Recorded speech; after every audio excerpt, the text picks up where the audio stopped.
Okay, this is a reaction video. This is from Lawrence from Lost in the Pond.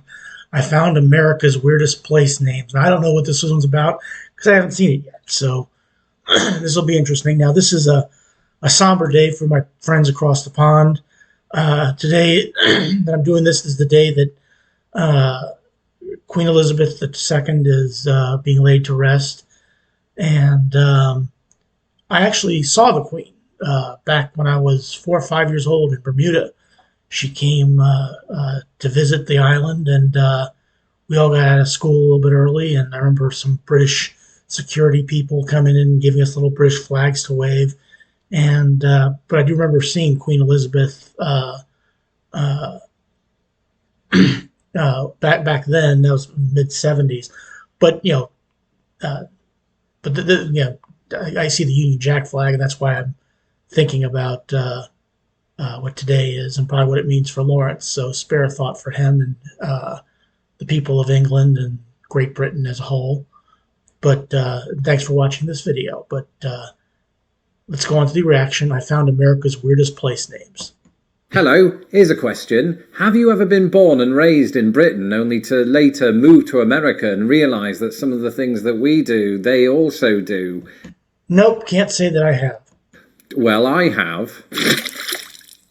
And this year, for whatever reason, has taken me down the road of place names. Because not only did some places in the United States take their names from places in Britain, but like Britain, things can often get a bit quirky. There's a place called London, Ohio. And there's a few places. I'm trying to think of any other places I could think of that are like towns or cities in Britain or in England that are the same in the United States.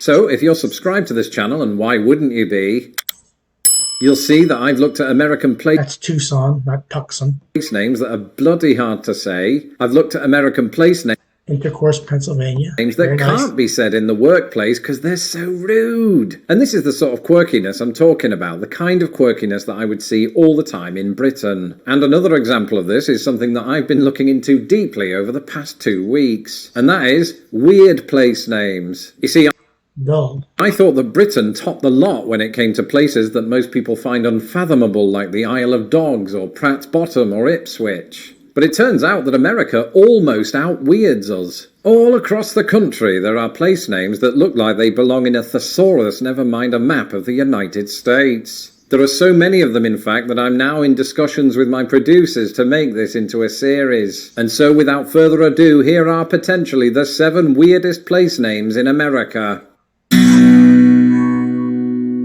And let's start off with one that I've heard of because of... You just showed us the state of New Mexico, so let's see what he finds in New Mexico. Doctor Who. Down in the southwestern portion of a southwestern state sits a small southwestern town of about 6,000 southwestern people. Its name is Truth or Consequence. If you're a fan of professional wrestling, that's where Cactus Jack is supposedly from. Consequences, New Mexico. And it seemed almost impossible not to start this list with a city that sounds like it was named after a game show, especially since that's precisely what happened. You see, before 1950, the city went by the name of Hot Springs in honor of its veritable collection of hot springs. But in that very year, an NBC radio host by the name of Ralph Edwards announced that he would air his program's 10th anniversary from the first city to name itself after the show. That show's name was Truth or Consequences. Hot Springs, New Mexico was evidently quickest off the buzzer. And since March 1950, the city has retained that very name even long after the show had gone off air. There are a lot of different ways to call a name. Usually it's after the last name of somebody. But hey, true name after a TV show in the 1950s. For British viewers, that would be like naming Grimsby after Supermarket Sweep, which, to be fair, might help the local economy. In 2015, Truth or Consequences was the setting for a Doctor Who storyline, in which the city became overrun with Zygons. And I can only think that... I never watched Doctor Who. I was a bigger Star Trek fan, but I've known of Doctor Who for a long time. I used to have it on PBS here in America, but I never watched Doctor Who. If the Doctor had let them know that their spiritual home of Roswell was just 200 miles away, they'd have left in a jiffy. Now we're looking at... See, if you're looking at those states there, just, because he had New Mexico at the bottom, to the left of New Mexico is Arizona, to the north is Utah. To the right, which is shown right there, that's Colorado. And those four states, the only four states in the United States that come together as like four corners. And there's a place called Four Corners where you can literally go, and I've been there before, where you can stand in all four states at once. 600 miles to the north, there are approximately 240 people exactly who can accurately claim that they live in a town by the name of Dinosaur. I'm not making that up. Dinosaur. Not Dinosaurville or Cretaceous Alley. Dinosaur. Nestled in northwestern Colorado, the town originally went by Baxter Springs because springs are a feature of every oddly named town, apparently. Later, it was renamed Artesia in reference to its water supply. But by 1966, this name too had become extinct. See what I did there? Yeah, I saw exactly what you did there. And it was then that Dinosaur first took pride and place on the road signs of the town. And eventually, get this, the same could even be said of certain species of dinosaur, with the town incorporating streets such as Triceratops, Entrodemus Alley. Okay. Tops Terrace, Plateosaurus Place, and Diplodocus Drive, which just leaves one giant crater of a question. Why did somebody decide to name the town after the world's most famous extinct reptile? And the answer is simple. They didn't, technically. Artesia was renamed Dinosaur to capitalize on its close proximity to Dinosaur National Monument. Just head north on the Stegosaurus Freeway and take a left on Brontosaurus Boulevard. They are real. Okay, now we're in Pennsylvania, a state directly to the east of mine.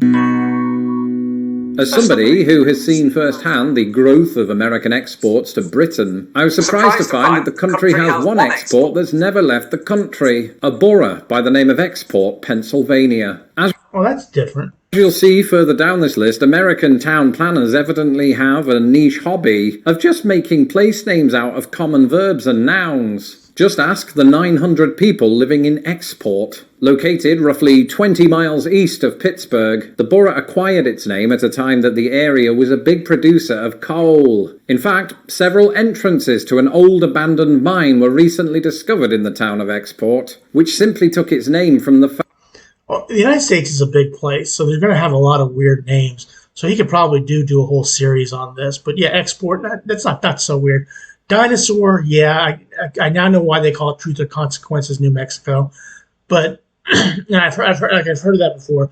But Dinosaur, okay, but Export. I mean, there's a whole slew of names. I'm trying to think off the top of my head. Fact that it used to distribute coal to the rest of the country. And it makes you wonder, why didn't they just go with something more conventional like Coal City? Well, it could be something to do with the fact that Export isn't a city, and also the fact that there are already 5 coal cities in the United States. Not that that's stopped America before. Yeah, I'm going up to Washington. Equally, you're probably about to wonder why a town in the state of Washington was given the very peculiar name of Concrete, and not, say, Cement City. And the answer is this particular town has gone by both, sort of. And actually, I'm starting to think that it's had more pseudonyms than London. That's not really well, yeah, I don't know that I would ever call a town Concrete, but, I guess everybody has their reasons. London, because originally it was named Minnehaha, but was renamed in the late 1800s to Baker, in reference to the nearby river of the same name. But, not long after, the Washington Portland... I'm guessing Minnehaha has to do with the Native American population that may have been up there. That's a guess. Cement Company established a settlement across the river. Okay, so a cement company came up there. That's how it got the name. Giving rise to Cement City, which I think we can all agree is a solid name. But by 1908, the company had built a plant in Baxter on the other side of the river. Apologize for my throat. It's usually like this in the morning. Sorry. So the decision was made to mix the two settlements together. And a public vote was carried out among residents of the town to pave the way toward a new name. There we go. Pave the way. I love it. The town of Concrete was thereafter set in stone. I'm not even ashamed. Boy, has he got any more of those to go? Ashamed. Now we're going to Texas. 2,300 miles away. Okay, so we got truth or consequences, we got dinosaur, we got export, we got concrete. Now, this is going to be the fifth one. Which one's going to be? On the border of Texas and Louisiana lies an oddly named city of about 85 people. Incorporated in 1961, the city of Uncertain, Texas. I'm guessing this has to do with it's on the border of Louisiana and Texas. They didn't know which Texans or are we from Louisiana? Did not get its name because its residents were indecisive. Rather, it could be argued Okay, I guessed it and I was wrong. that they were too decisive. You see, the story goes that when the area posted its initial township application, it hadn't yet been given a name. Therefore, residents who filled out the application listed uncertain in the name field. We've all done it. But unbelievably, the people that approve these sorts of things took the residents a little bit too literally, and the town was condemned to an uncertain future. Seriously, that... Boy, he's got a ton of those, doesn't he? I mean, does he? I wonder if he actually sits and writes and thinks this stuff out, or just comes off the top of his head. That's how it got its name. Now we're in Illinois, which is where he lives. He's in Chicago.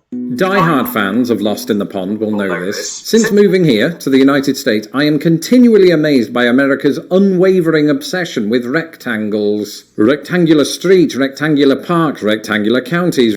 Yeah, that was Central Park. Rectangular states, rectangular stripes on its rectangular flag. And in Detroit, they even have rectangular pizza. So it should surprise absolutely nobody that here in the state of Illinois, are we going rectangular Illinois? Is there a place called that? For its rectangular farmland and rectangular skyscrapers, is a little place by the name of Oblong, which is a type of rectangle. And Oblong, which is a village of almost 1,400 people, was incorporated in 1883. And at the time of its naming, the village people, not the band... Yeah, the band, I got it. From the 70s, but just people that lived in the village, noticed that the area happened to sit on an oblong-shaped prairie, and that's how it got its name. And the thing about this that made me lose sleep last night was, what if it was shaped like a dodecahedron? I just looked up what a dodecahedron is, and that would have been impossible. So, crisis averted. Now we're going to North Carolina. And last but not least, we find ourselves in the state of North Carolina, because why not? No, really, why not? That why not is the name of this entry. Why not North Carolina is a real place that's located roughly in the centre of the state that was settled in the 18th century by English and German people. And it seems to be surrounded by other communities with unusual names, such as the communities of Hemp, Lonely, Sophia, and Erect.